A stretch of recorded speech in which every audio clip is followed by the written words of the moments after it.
Buenos días a los que estáis al otro lado del Atlántico, a los que estamos aquí, buenas tardes, y a los que estén en otros países, pues buenas noches. Bienvenidos y bienvenidas.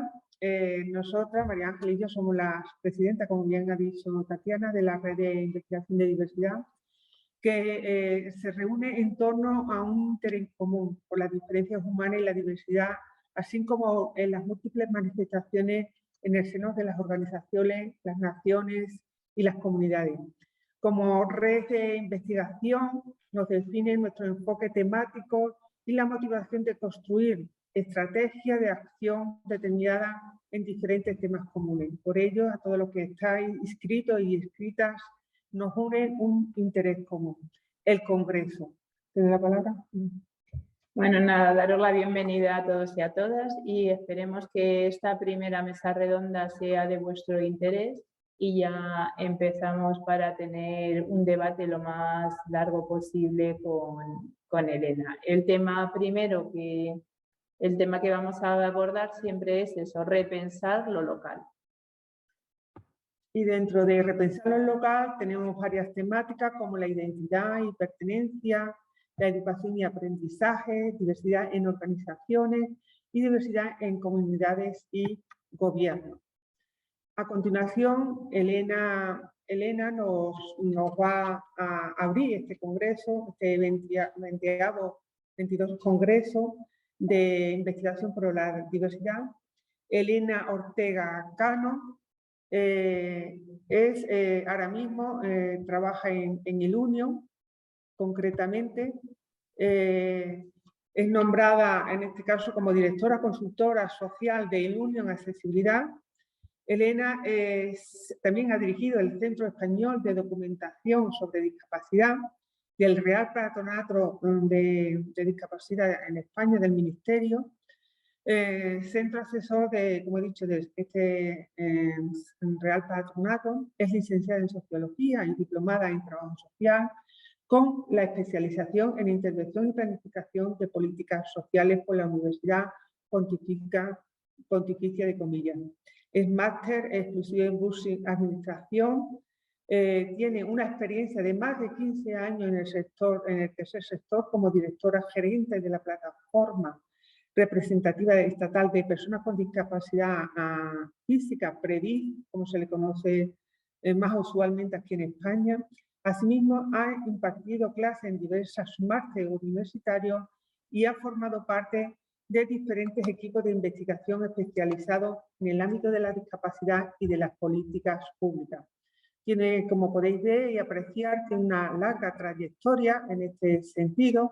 Y ahora, pues, María Ángeles y yo vamos a ser como, si fuera, lo queremos hacer como muy coloquial, ¿vale? No una exposición que solamente hay de participar a ella, sino le vamos a ir haciendo algunas de interrogantes y después daremos paso a que vosotros, los que estáis en la sala, en presencial, así como los que estáis de forma virtual, también podáis participar al final de su intervención.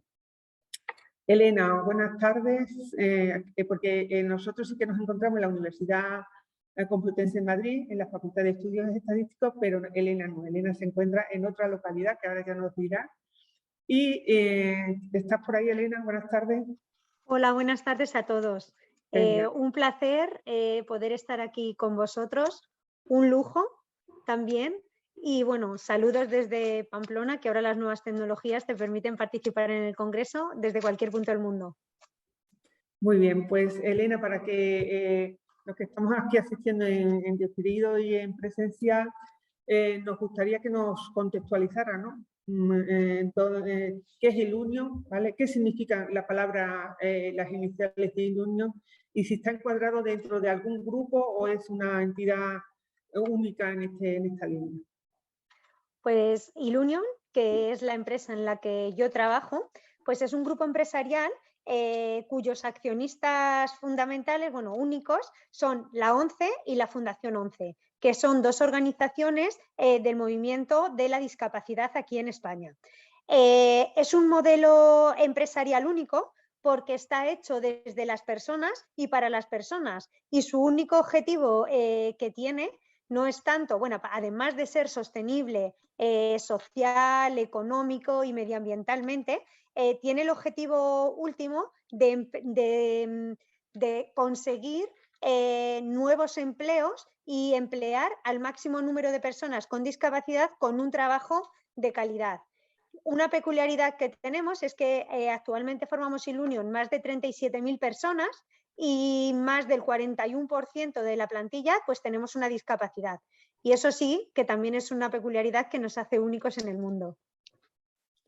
Muy bien. En ese sentido de Ilunion, otra de las preguntas sería, dice que es la mayor compañía especializada en accesibilidad universal y la única que ofrece un servicio 360 en el mercado. ¿Qué significa ofrecer un servicio 360? Porque esas cifras se utilizan más en las matemáticas, pero en lo social no lo tenemos muy contextualizado. Pues mira, la accesibilidad 360 grados, como nosotros la entendemos desde Ilunion y bueno, también siguiendo pues la Convención de los Derechos de las Personas con Discapacidad, la normativa estatal, como es el texto refundido de la Ley General de los Derechos de las Personas con Discapacidad y toda la legislación existente, estrategia europea, española, etcétera, la accesibilidad históricamente se ha entendido muy focalizada al entorno físico, es decir, a la accesibilidad en los edificios, en los entornos urbanos, en la señalética, no en lo físico solo, que es para deambular y para las sillas de ruedas, sino que también todo lo que era palpable. Por ejemplo, la señalización, el braille para las personas con discapacidad. Pero la accesibilidad es mucho más, porque la accesibilidad tiene que garantizarse tanto en los entornos como en los productos, como en los servicios. Ya no vale con que la persona pueda entrar a un edificio, sino que además sea atendida en igualdad de condiciones, teniendo en cuenta todas sus necesidades. Una persona con discapacidad, si va a hacer un registro en un ayuntamiento o a una entidad local, pero puede entrar, pero luego le dan la documentación, es ciega y le dan la documentación en papel, pues aunque ha podido entrar, no ha podido utilizar el servicio. Entonces, esta accesibilidad 360 grados pues ofrece 5 patas fundamentales que entendemos en la accesibilidad. Uno, que es la accesibilidad clásica del entorno físico, lo que os decíamos, analizar pues si pueden entrar al edificio, las calles, etc. 2, la accesibilidad tecnológica, tan importante como es en las páginas web, las apps, los canales telefónicos, los back office como son los SMS, los correos electrónicos. Otra parte importantísima es las ayudas técnicas y todos los elementos para la comunicación, como es la audiodescripción, el subtitulado, el braille.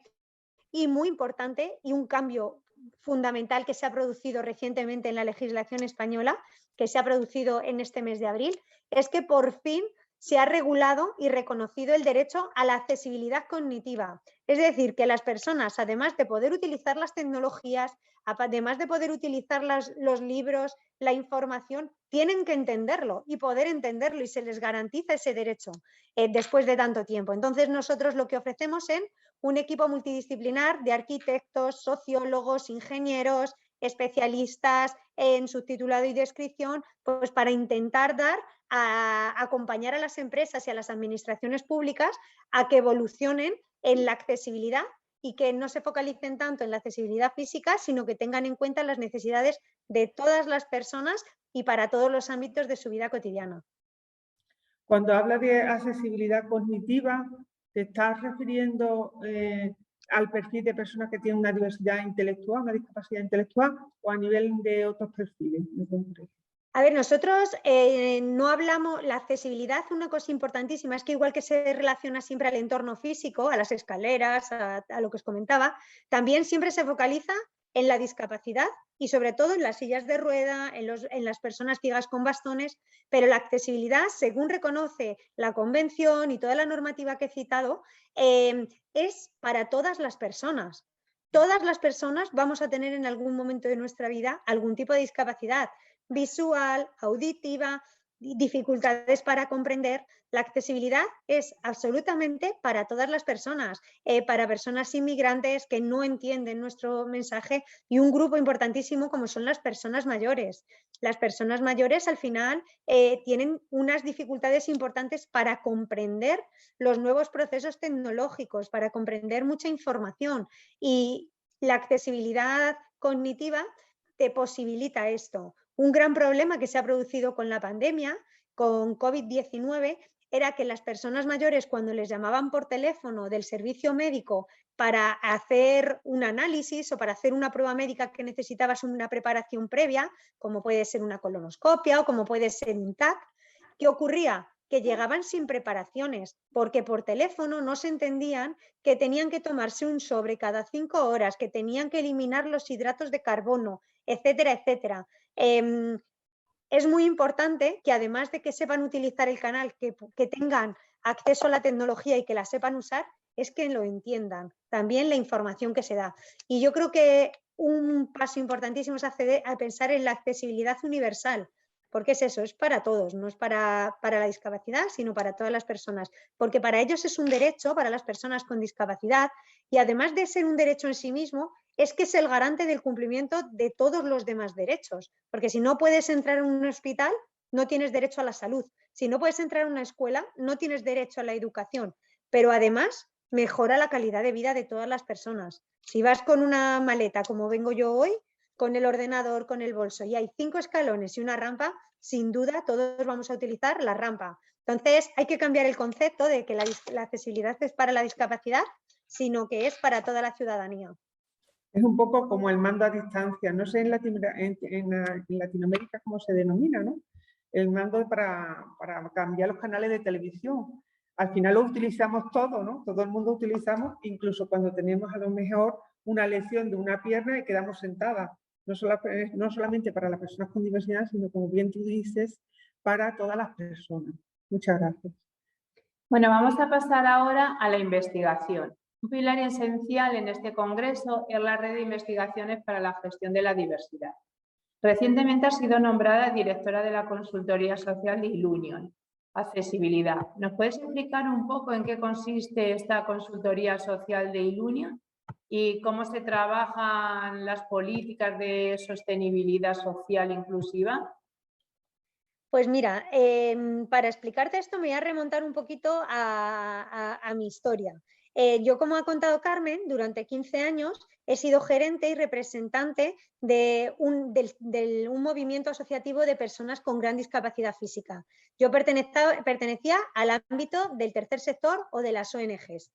En esa fase, mi trabajo de investigadora se centraba en conocer cuáles eran las demandas del colectivo al que yo representaba, para que tuvieran datos estadísticos y pudieran transmitir a las administraciones públicas, a las empresas, a la sociedad en general, cuáles eran sus necesidades para que se planificara todo en función de lo que ellos necesitaban, no de lo que los demás creían. Entonces ahí tuve una parte de investigación que me parecía fundamental, que era la de conocer las necesidades de las personas con discapacidad física o que tenían diversidad. Segundo paso, ¿qué ocurrió? Que después de estar muchos años en Predif, me cambié la gorra y me fui a la administración pública y ejercí de investigadora, y tuve la suerte de dirigir el Centro de Documentación e Investigación del Real Patronato sobre Discapacidad, que ahora os contaré porque es un centro único en el mundo y me encantaría contároslo un poquito. Pero en esta fase yo hacía de investigación para que todas las políticas y la planificación de políticas públicas en las que yo participaba estuvieran fundamentadas en las necesidades reales de las personas con discapacidad. Si yo voy a hacer una legislación sobre vida independiente, sobre desinstitucionalización, sobre prevención del suicidio, sobre cualquier tema, es fundamental que nos sentemos con las personas con discapacidad para que nos digan cómo les podemos ayudar y cómo articularlas. Y ya, cuando ya he trabajado en ese ámbito, me he cambiado otra vez la gorra y me he ido a la empresa privada. ¿Por qué? Porque creo que también ahí tenemos un papel fundamental en la investigación. Estamos acompañando en las empresas, que ya va a ir relacionado con tu pregunta, cómo hacemos investigación para el ámbito de la empresa, pues en un ámbito que es fundamental, y es ayudarle a las empresas a diseñar productos pensados en todas las personas. Nosotros, con el movimiento que ha surgido de soy mayor pero no soy tonto, liderado por el grupo de personas mayores, todos los bancos se han vuelto locos a contratarnos para que los cajeros automáticos, que además de que son muy accesibles porque cumplen todas las UNES, todas las normas, etcétera, etcétera, para que si va una persona mayor sepa utilizar el cajero, que es para lo que se pone. Sí, está a la altura adecuada, sí, la ven perfectamente porque reúne las condiciones de accesibilidad y hay contrastes, pero les estamos ayudando a las empresas a diseñarlos de tal forma que sean procedimientos muy fáciles y comprensibles para todos. Y yo creo que ese es el gran paso que estamos trabajando. También estamos desarrollando junto con las empresas, ayudándoles a desarrollar modelos de gestión de la diversidad. ¿Qué quiere decir esto? Pues que como nosotros desde Ilunion somos un modelo, como decía antes, único en el mundo y tenemos la experiencia de que el 41% de nuestros trabajadores tenemos discapacidad, pues conocemos cómo hay que trabajar para conseguir que en las empresas se incluya y que haya una situación de igualdad de condiciones. Y les ayudamos a las empresas haciendo una consultoría, haciendo un previo diagnóstico para saber cuáles son su situación, haciendo un plan de medidas para que aflorezca la discapacidad de la gente que tiene discapacidad y no lo dice porque tiene miedo o porque se cree que se van a generar estereotipos en torno a ellas. Pues hacemos una planificación tanto de esos temas o de otros planes sectoriales, como es mejorar su accesibilidad, como es formación para atender a sus propios trabajadores con discapacidad. Y ese es un trabajo muy importante porque desde Ilunion trabajamos para mejorar la calidad de la vida de las personas con discapacidad cuando son consumidores, pero también la otra parte, que es cuando son trabajadores, y que también se contemple la diversidad dentro del ámbito de la empresa y en el ámbito laboral. Elena, has hablado de la campaña Soy mayor pero no soy tonto. En España ha causado muchísimo impacto esa campaña, pero no sé si en otros países conocen un poquito esta campaña. Si pudieras explicar a raíz de por qué se movieron las personas mayores y qué cambio ha habido, pues sería interesante. Pues aquí en España ha surgido, bueno, que yo creo que es una tendencia universal o global, digamos, mejor dicho, todos los servicios y en este entorno buca empresarial de que todo cambia, que todo tiende a la digitalización, todos los intermediarios o todos los elementos de intermediación están desapareciendo. Por ejemplo, los bancos. Los bancos ya están cerrando aquí, por lo menos en España, las oficinas. Y ya cuando vas a un banco no te atiende una persona o hay unas horas muy reducidas de atención y todo se hace de forma digital o a través del teléfono, de las aplicaciones o interactuando con el cajero, porque las personas mayores al final siguen yendo a la oficina y se encuentran a un cajero en lugar de a una persona que les pueda atender. Entonces, ¿qué ha pasado? Que ha habido toda una revolución porque diciendo, a ver, yo no soy tonto, no es que no sepa gestionar mi dinero, no es que yo no sepa utilizar, es que a mí me habéis cambiado mi forma de trabajar, mi forma de relacionarme con el medio y necesito todavía a las personas. Este es un tema importantísimo también en el ámbito de la accesibilidad y de la digitalización y de lo que yo voy haciendo muchísima apología. Y es que no puede desaparecer la presencialidad porque vivimos en una época en la que convivimos los analógicos y los que han nacido ya en un mundo digital. Y los analógicos todavía siguen necesitando el apoyo o el elemento facilitador humano, que esto es importantísimo. Aquí en España, por ejemplo, ha surgido una ley para regular que en las gasolineras haya alguien que te pueda atender, porque las personas con discapacidad cuando iban a echarse gasolina de repente se encontraban que se tenían que echar ellas mismas la gasolina y no podían. Entonces, la ley ha tenido que volver a regular y obligar a que las gasolineras tengan ese tipo de personas que te puedan ayudar. Pues esto ha ocurrido lo mismo con los bancos y con todos los procedimientos. Necesitan todavía la gente analógica un paso intermedio. No podemos pasar del blanco al negro, sino que tenemos que ir avanzando por la escala de grises. Entonces, esto de un movimiento que sí que ha tenido un gran impacto. También hay que pensar que en España tenemos más de 9 millones de personas mayores. Además, una encuesta que para nosotros es una de las referencias de estadísticas a nivel nacional, como es la edad, que es la única macroencuesta que se hace desde el INE, que es el Instituto Nacional de Estadística de España, que la anterior databa del 2008 y hasta el 2021 no hemos podido tener otra nueva estadística que analizara de forma holística las necesidades de las personas con discapacidad. Se ha demostrado en esta encuesta que hay más de 4 millones de personas ya con discapacidad en España. Si estamos hablando de todas las personas que tienen discapacidad, las personas mayores y otras muchas personas que tienen necesidades en materia de accesibilidad, porque no hablamos de las personas con discapacidad y accesibilidad, hablamos de personas que tienen necesidades en materia de accesibilidad, sean cual sean, porque un niño pequeño tiene que va a que le atiendan a una tienda o a un establecimiento, tiene las mismas necesidades que una persona en silla de ruedas por la altura de los mostradores o que una persona de talla baja. Entonces, nosotros no hablamos de discapacidad, sino personas que tienen necesidades en materia de accesibilidad. Y creo que es un número muy importante que los bancos, las empresas, el sector empresarial está teniendo en cuenta, y sobre todo que en los bancos todavía viven de todas las personas mayores que tienen sus ahorritos en el banco. Y esto está produciendo un cambio. Yo creo que aquí lo que se está visibilizando es que lo importante es hacer las cosas con las personas y no para las personas. Entonces es muy importante hacer o investigar en nuevos instrumentos que facilitan la vida a todo el mundo, de forma que tú no tengas por qué visibilizar ninguna discapacidad, pero para eso lo que hay que hacer es hacerlo con ellos y no para ellos.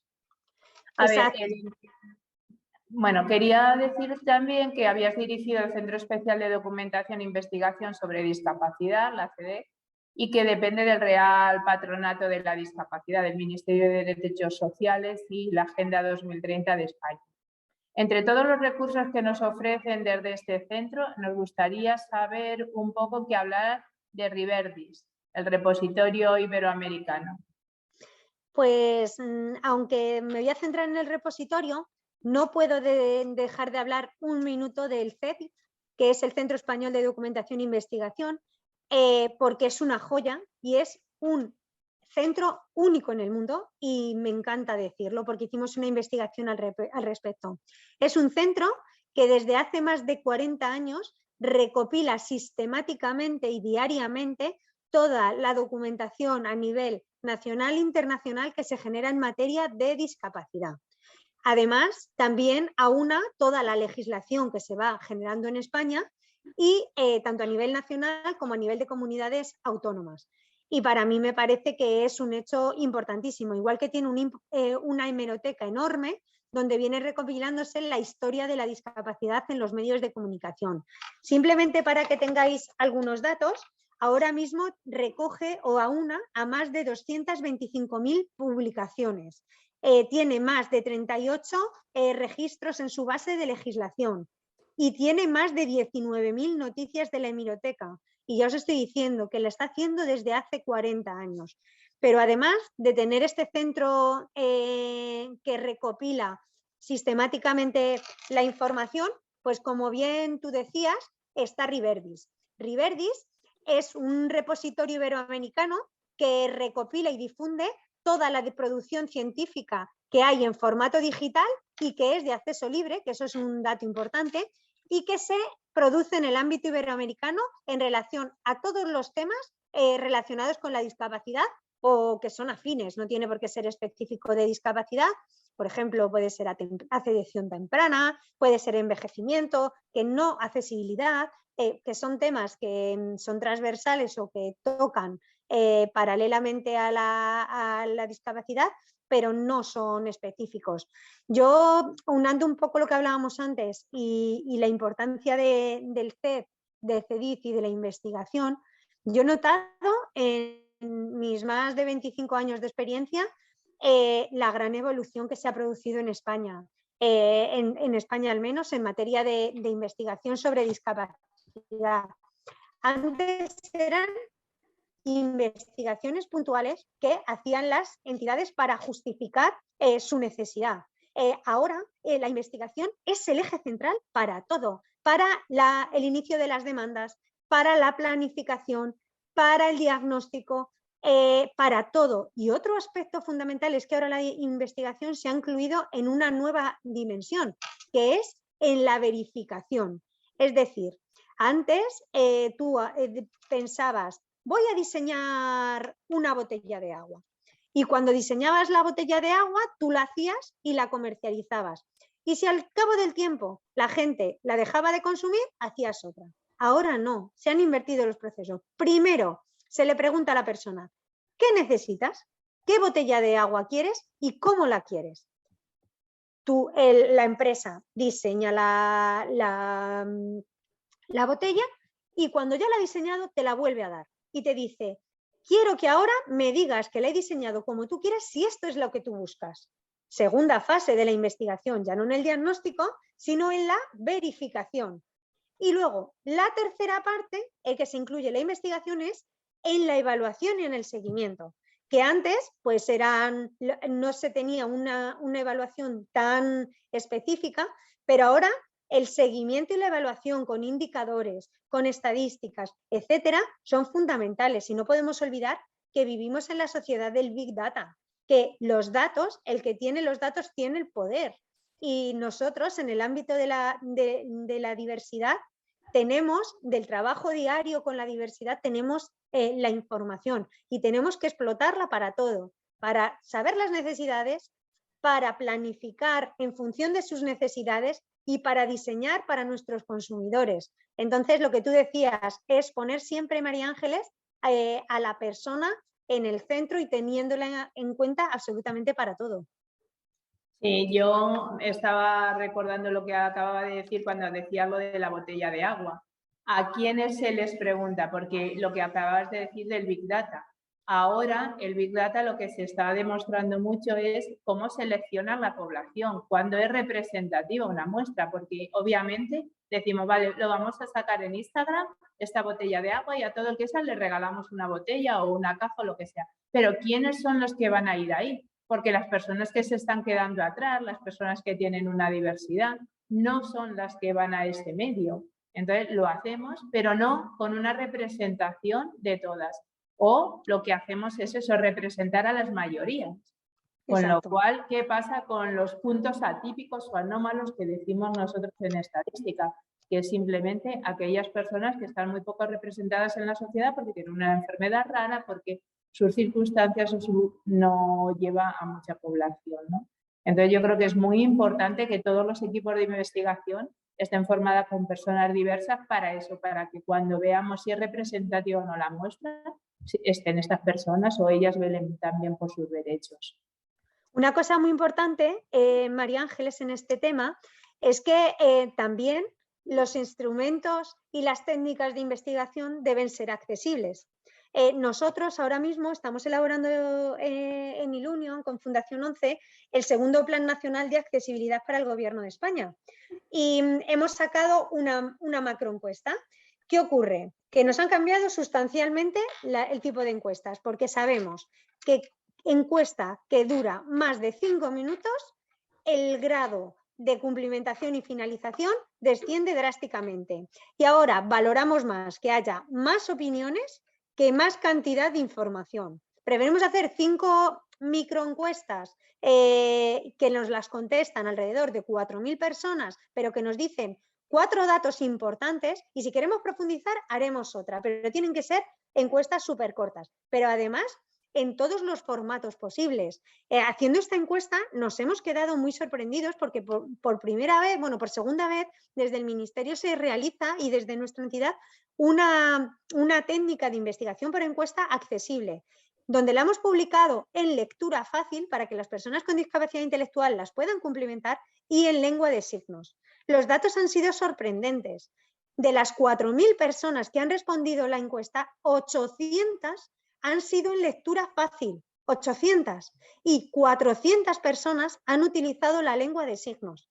Simplemente facilitándole los medios, hemos dado voz a mucha gente que hasta ahora no lo ha podido hacer. Y esto es importantísimo en la investigación.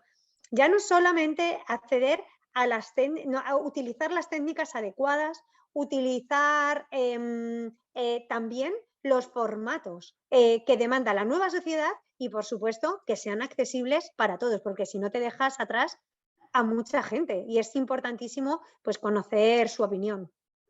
Sí, estamos ahora en una era digital donde todo lo que sea más de 4 minutos o 2 minutos, a ti te ponen un post o te pones un TikTok o algo así o un WhatsApp y ves 3 minutos y medio y dices, bueno, ya lo le escucharé. Y sin embargo, si en menos de un minuto le escuchas inmediatamente. Y lo que estábamos comentando es eso, pues una persona que no sabe leer, que tiene que tener lenguaje de signos, pues sí que está utilizando los medios, pero no solamente lo que necesitamos es eso, que sean accesibles. Bueno, vamos a pasar a otra pregunta y era, puesto que estamos hablando de repensar lo local, de quién, cómo, por qué en las investigaciones que nos encontramos, ¿vosotros cómo utilizáis lo local? En estas encuestas que estás diciendo macro, ¿hacéis una semilla donde validáis o...? Nosotros utilizamos el ámbito local en dos ejes. Primero, atendiendo a los aspectos geográficos, para nosotros es importantísimo las necesidades que hay a nivel geográfico por tamaño de localidades, de lo más local, de las zonas más pequeñas a las zonas más grandes, pero también por otra parte, que es que la discapacidad al final está afectada por múltiples variables, por la interseccionalidad. Entonces, a la hora de investigar, es fundamental ir estableciendo ámbitos locales o áreas temáticas por las que ir preguntando, pero siempre porque al final hay tanto cúmulo de variables que es importantísimo abordar todos los ámbitos. Y es que una cosa importantísima es que las personas diversas son, además de diversas por las características que las hace diversas, como puede ser la discapacidad, como puede ser la etnia, como puede ser cualquier característica, son personas que comparten y tienen los mismos problemas que los demás. Entonces hay que analizarlo desde su perspectiva.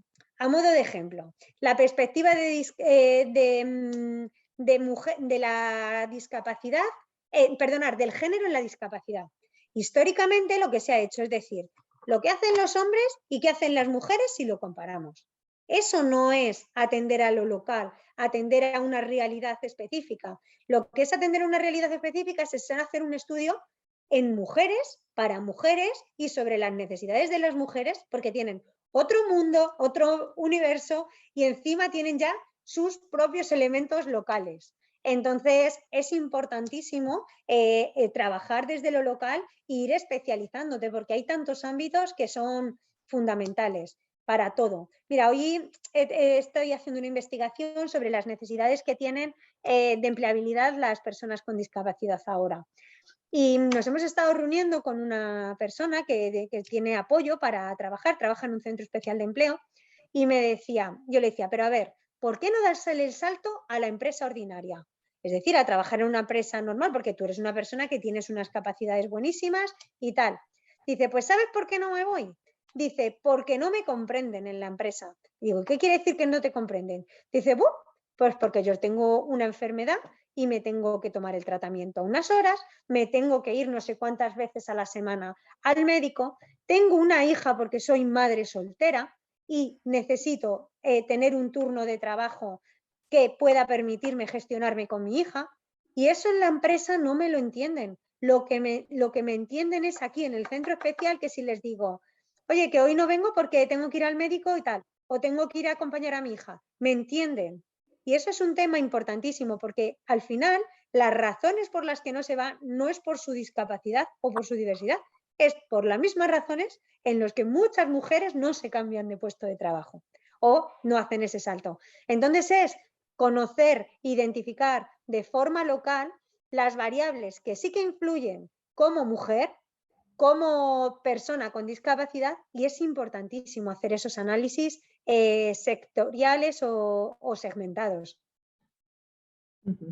Sí, yo creo que estoy contigo, que es muy interesante no generalizar, porque en el momento que en el género te saltas a cualquier género son otros problemas los que tenemos en común también.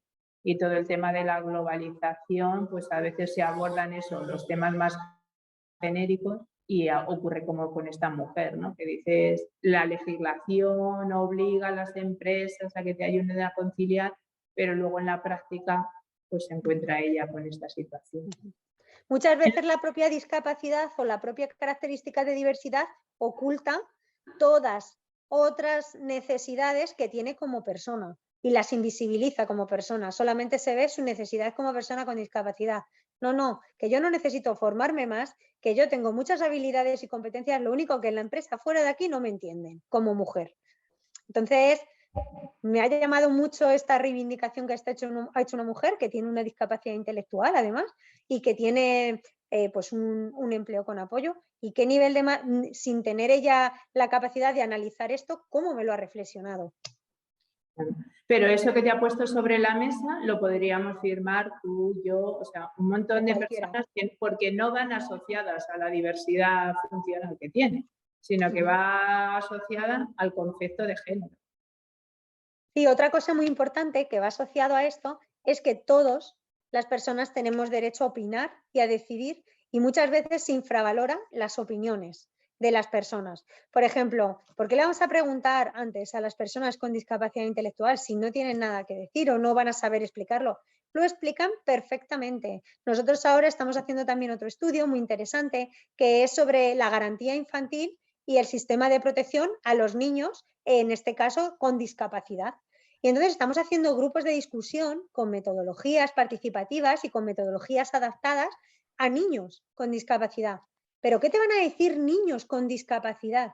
Bueno, alucinarías lo que te dicen y te saben explicar perfectamente qué es lo que ellos quieren y qué es lo que ellos necesitan y cuáles son sus prioridades. Entonces, nunca hay que pensar que no tienen nada que decir o que no van a saber explicarlo, porque lo saben hacer con sus medios de las formas mejor incluso que yo, vamos, saben explicar perfectamente sus necesidades. Es que es al contrario, yo creo, es con ellos con los que podemos hacer herramientas útiles, no para ellos. Pero como un ejemplo muy significativo que se me viene a la memoria, aquí en España hay un dicho, ¿no? Un dicho es como una leyenda que normalmente está construida y decimos, eres un amor con patas, ¿vale? Y se lo dije en concreto a una persona que tiene diversidad intelectual, dice, no, Carmen, yo no soy un amor con patas, soy un amor con piernas. Efectivamente, nosotros, como se ve entre comillas, que tenemos raciocinio, seguimos utilizando un dicho que está mal construido, porque somos pues un amor con piernas, no con patas, como si fuéramos animales. Y fue una persona con esta perfil la que me lo puso en clarividencia y nosotros pues, lo utilizamos como con la mayor normalidad. Exacto. Bueno, nos encontramos inmersos en un entorno VUCA de la era 4.0 y también en Spencer Johnson trabaja este tema en su libro, ¿no? ¿Quién se ha llevado mi queso? Desde tu rol de investigadora, ¿cómo trabajáis en la consultoría en esta era y en torno al VUCA de la era 4.0? Pues lo que te he dicho, yo creo que todo se basa en el eje fundamental de que investigamos para conocer las necesidades de las personas, porque ahora todo está centrado en la persona, el diseño, todo. Antes lo que decíamos, se generaba un boli y tú te adaptabas al boli que había. Ahora no, si quieren que lo compres, tiene que ser algo que a ti te atraiga, si estás en el centro de las personas. También ocurre en la intervención o en la planificación pública, que se tiende a que las residencias, a que todo esté centrado en la persona. Pues en el entorno VUCA pasa eso. Necesitamos que todo esté pensado para y por las personas. Y lo más importante, con las personas. Antes éramos sujetos pasivos, pero es que ahora somos sujetos activos para todo. Yo siempre lo digo, que muchas profesiones se van a extinguir porque ahora todos llevamos un periodista dentro, llevamos un sociólogo dentro, llevamos un profesor dentro, sabemos de todo. Las agencias de noticias, antes para encontrar una foto y ahora Cualquiera de nosotros saca 300 fotos, están en todas las redes y probablemente saques una mejor foto de una situación de impacto que cualquier otra persona. Los sociólogos igual, y la gente quiere hablar y quiere participar. ¿Esto cómo se refleja también mucho en la investigación, las metodologías? Las metodologías también cambian. La gente no quiere responder sí o no, quiere opinar, quiere hablar y quiere decidir. Entonces, las metodologías para mí cualitativas están cogiendo un peso muy, muy importante, porque además cuantificarlo, todo lo podemos cuantificar con el Big Data. Si ya saben cuántos pasos damos, a qué velocidad, qué consumimos, qué bebemos, perfecto. Pero muchas veces lo que no saben es por qué lo hacemos. Y las metodologías cualitativas son las que te dan esa capacidad de irte adaptando a esos cambios. Luego, otra cosa importantísima, en este entorno VUCA también la investigación tiene aún más valor. ¿Por qué? Porque en un mundo volátil, cambiante, que está en constante reinvención, pues tienes que estar diagnosticando qué se necesita ahora, pero qué va a pasar en el futuro. Nuestras investigaciones ahora cuando hablas en la planificación y tal, lo primero que preguntas es ¿cómo eras en el pasado? ¿Cómo eres ahora? ¿Y cómo te ves en el futuro? ¿Y qué quieres para el futuro? Porque la gente ya no investiga para saber qué te pasa ahora, sino qué te pasaba, qué te pasa ahora y qué te va a pasar. Porque quieren conocer y analizar el porqué de las cosas. Entonces, pues todo esto influye directamente en la investigación. Y sobre todo eso, lo de tener a las personas en el centro. Y yo lo he visto muchísimo en las empresas, el cambio en los últimos años, en los que las grandes empresas, una NTT Data, una Everest, todas estas empresas, Meta, que pertenece a Facebook, todas dicen, no, pero es que yo quiero diseñar algo que sirva para las personas mayores, que sirva para tal. Y ahora, antes de hacerlo, ya tienen en cuenta el diseño universal, lo de pensar antes que hacerlo. Y yo creo que eso está generando muchísimas oportunidades y muchas necesidades en el ámbito de la investigación. Yo estoy contigo y yo creo que ahí tenemos un papel importante y una lucha con las editoriales, ¿no? Con las revistas. Cuando vas a hacer una publicación cualitativa, siempre te dicen en las conclusiones, ¿y cuál es el dato? ¿Y cómo lo cuantificas? ¿Y cómo sabes la utilidad que ha tenido? Dame un número. Entonces, sí, yo creo que ahí también tenemos que empezar un poco a decirles que un número no es todo y que no todo se tiene que cuantificar. Bueno, de todas formas, las revistas científicas también tendrán que repensar su modelo. Claro, por eso es lo que nos toca ahora llevarlo ahí. Exacto. Tendrán que repensar sus modelos en el sentido de conocer que existen otro tipo de metodologías. Ahora tú no puedes hacer una encuesta en la que tenga la muestra ideal, etcétera. ¿Por qué no? Porque lo que tienes que hacer son estudios de opinión que son mucho más desenfadados, que van a la cantidad de respuestas y no a la calidad del cuestionario es perfectamente. ¿Por qué? Porque la gente, lo que hablábamos, no quiere una encuesta de 30 minutos. Lo que quiere es una encuesta de 5 minutos de decirlo. Y si quieres algo, me preguntas que yo te lo cuento. Hay una cosa. Y otra cosa, la agilidad de las revistas científicas, que aquí hago apología a ello. Si tú presentas un artículo y te lo publican al año siguiente, ¿qué validez tiene eso? Si aquí la investigación en un mes se queda desfasada. Yo qué sé, el tema de las revistas científicas yo creo que están preparadas para una investigación del pasado y yo creo que hay que evolucionar también hacia el futuro. Sí, sí, ojalá, ojalá. Bueno, vamos a pasar ya a otro aspecto que es bueno, si no, para cerrar teníamos aquí pensada una última pregunta para la investigadora, ¿cómo trabajar los objetivos del desarrollo sostenible en el 2030? ¿Cuáles de ellos son los que están más presentes en vuestra investigación? Pues para nosotros todos. De forma directa, la sostenibilidad y la Agenda 2030 y los objetivos ODS se han focalizado o se han llevado de una forma mayoritaria al ámbito medioambiental. Pero no podemos olvidar que los ODS y la Agenda 2030 tiene 3 patas y 3 pilares fundamentales. Uno que es la sostenibilidad medioambiental, el ámbito social y la gobernanza y la sostenibilidad económica de todas las acciones. Pero la social siempre se nos olvida, siempre nos quedamos con la medioambiental. Y eso es importantísimo porque la Agenda 2030 y los ODS, uno de sus objetivos prioritarios dice, tiene el objetivo de no dejar a nadie atrás. Cuando nosotros investigamos para que la diversidad no se quede atrás, estamos hablando de muchas personas que no se tienen que quedar fuera de la Agenda 2030. Entonces, indirectamente estamos trabajando sobre eso. Porque para nosotros la accesibilidad, la defensa de los derechos para las personas, diseñar productos y servicios, pues es fundamental para que no se queden atrás. Por otro lado, en los ODS que tienen que ver con igualdad, con empleo digno. Cuando tú investigas, sacas a la luz cuáles son las demandas, las necesidades, etcétera, pues también estás trabajando sobre ello. Pero luego, además, de forma directa, completamente, desde Ilunion estamos trabajando también en temas de responsabilidad social corporativa, como os decíamos, para ayudar a acompañar a las empresas para crear modelos de gestión de la diversidad, eso por un lado.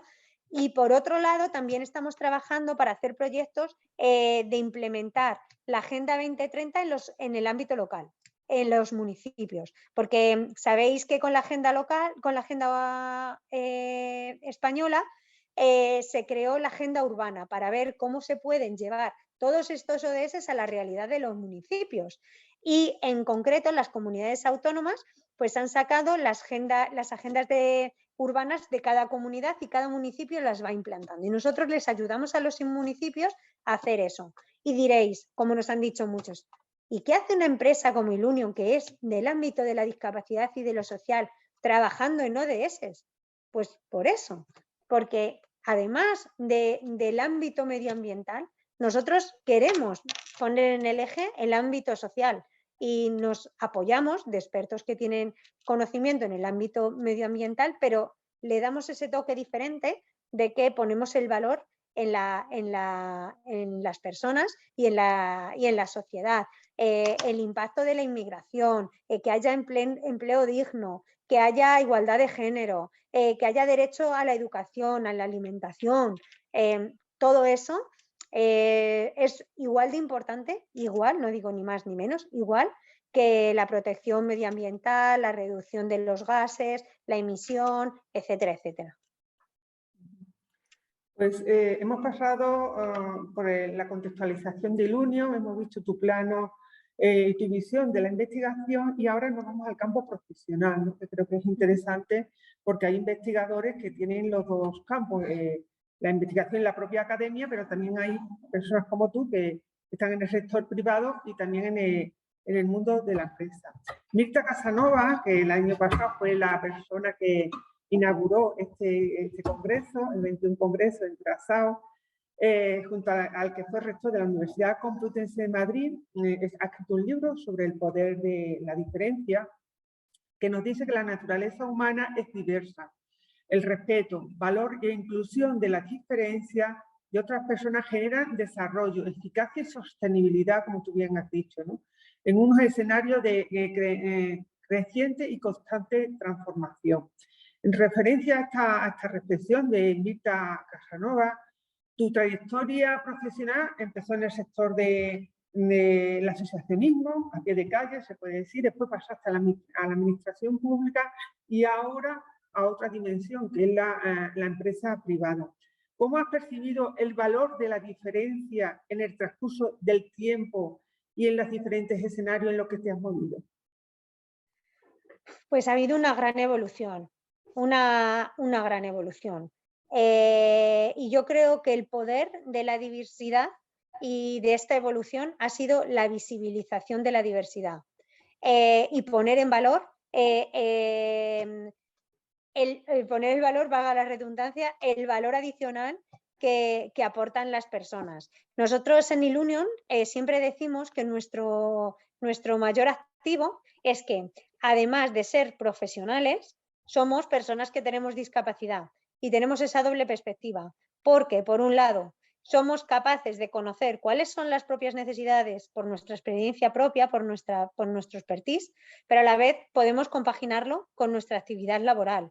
Pero la visibilización, sin duda, es un poder altísimo. Nosotros tenemos la suerte de que el Centro Especial de Empleo es de profesionales de altísima cualificación, porque ya os estoy diciendo, los perfiles son todos perfiles arquitectos, ingenieros, sociólogos, que tienen todos carreras universitarias. Y cuando vienen muchas personas a ver Ilunion, porque es un referente, Microsoft, Santander, grandes bancos, vienen y les llevan a nuestra planta y empiezan a ver que todos los desarrolladores ingenieros son ciegos, que los arquitectos son sordos, que los sociólogos son tetraplégicos.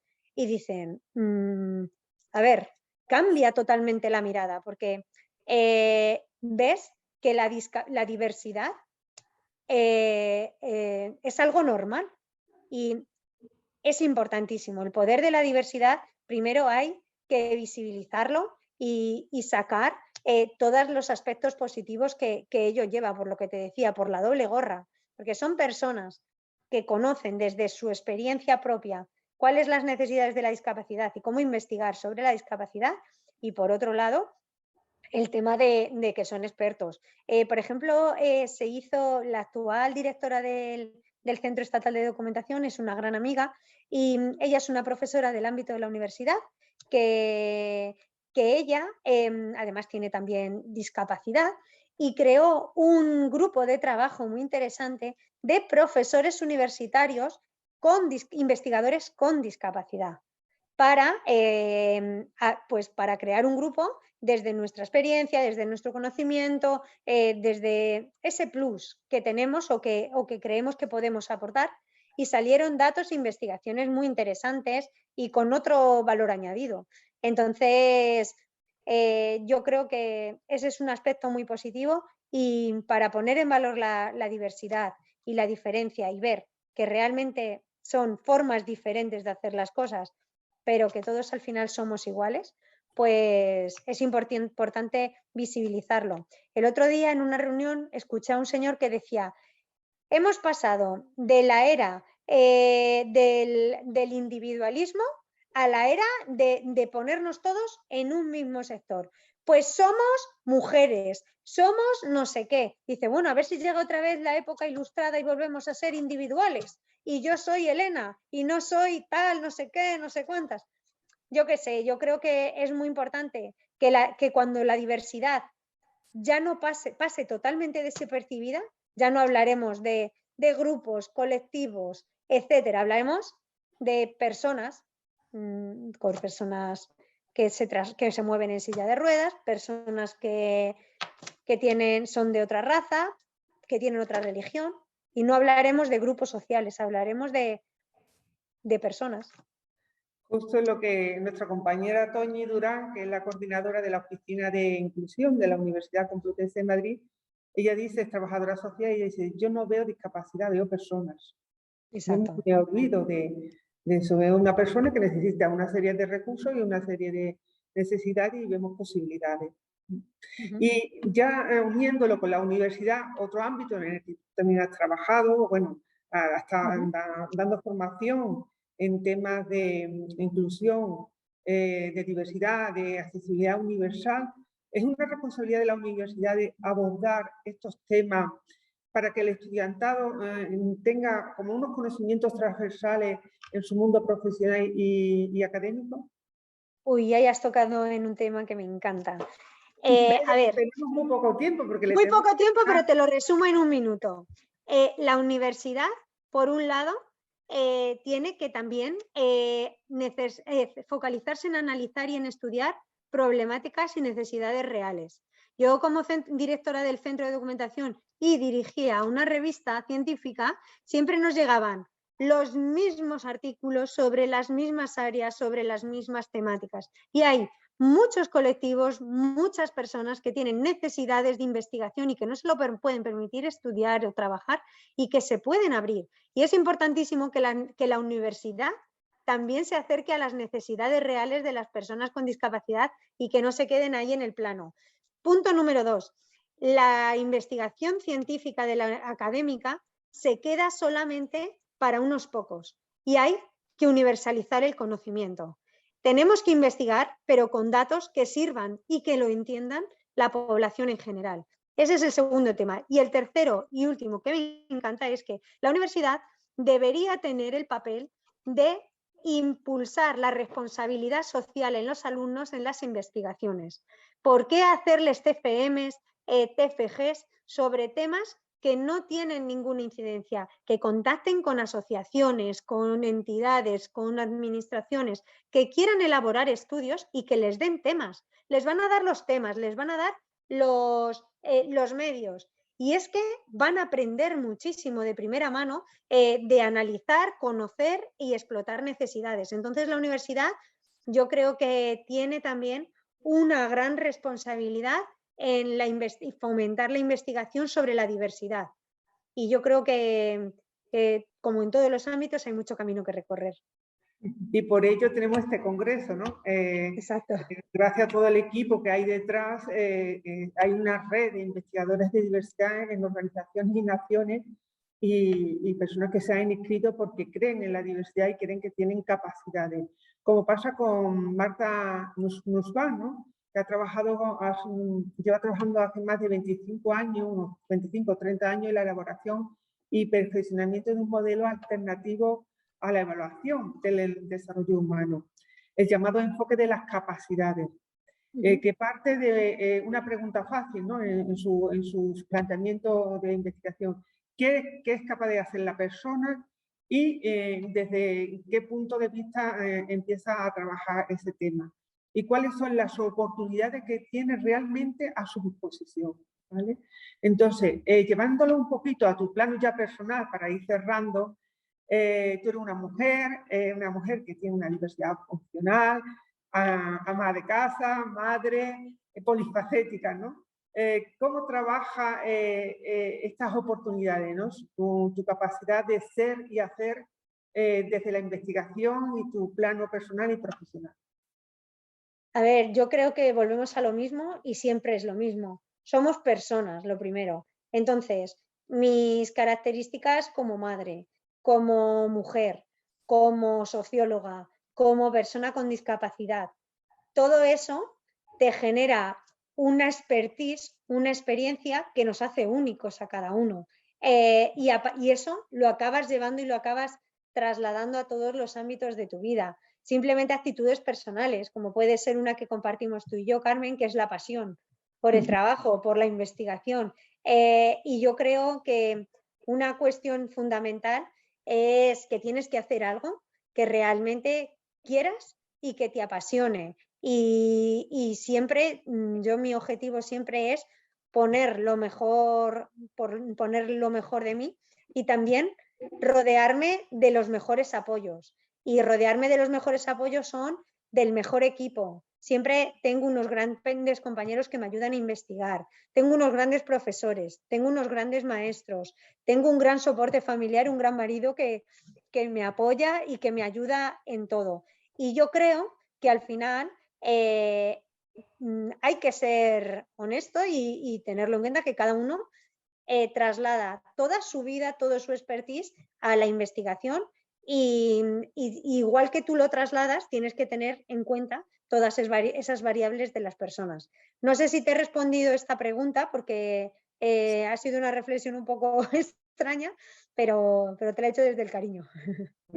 No, pero lo de la transversalidad es que sí que es verdad que, bueno, yo soy matemática y entonces cuando tú hablas con estudiantes, es que de matemáticas, ingenieros, arquitectos, es que no han visto nunca cómo trabaja un arquitecto con diversidad funcional o cómo trabaja un arquitecto musulmán, porque ellos están ahí con sus big data, con sus números, con sus cuentas.